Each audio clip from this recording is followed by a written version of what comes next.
સુરત શહેરના પાંડેસરા વિસ્તારમાં એક ખાનગી હોસ્પિટલમાં ડોક્ટર પર હુમલો કરનાર આરોપીને પોલીસે ગણતરીના કલાકોમાં ઝડપી પાડી કાયદાનો પાઠ ભણાવ્યો હતો।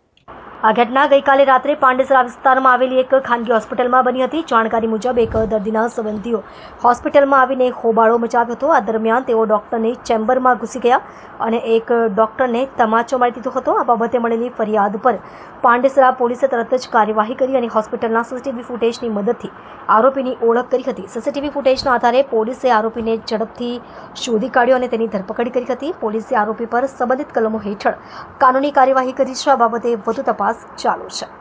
પાંડેસરા પોલીસ સ્ટેશન વિસ્તારમાં કાલે 6:30 વાગે સામે આશરે એક હોસ્પિટલ છે dream children and general hospital. આમાં એક ડોક્ટર છે મનોજ પ્રજાપતિ, એમની પાસે એક રિલેટિવ રાજકુમાર ઉર્ફે બાબા વિશ્વકર્મા આ આપના 3 વર્ષના બાળકને લઈને આવ્યા હતા અને એમની રજૂઆત એવી હતી કે આ બાળકે ઝેરી દવા પી લીધી છે।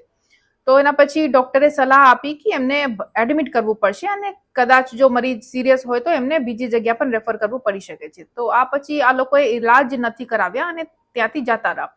પછી થોડા સમય પછી વાપસ આવીને આ ડોક્ટરથી માથાકૂટ કરેલ કે તમને ખોટી સલાહ આપી છે અને એમને માર માર્યો। તો આ ઘટનાની જાણ થતાં જ પાંડેસરા પોલીસ સ્ટેશનમાં ફરિયાદ દાખલ કરી લીધી છે અને આરોપીને અટક કરવામાં આવ્યા છે અને આગળની કાર્યવાહી ચાલુ છે।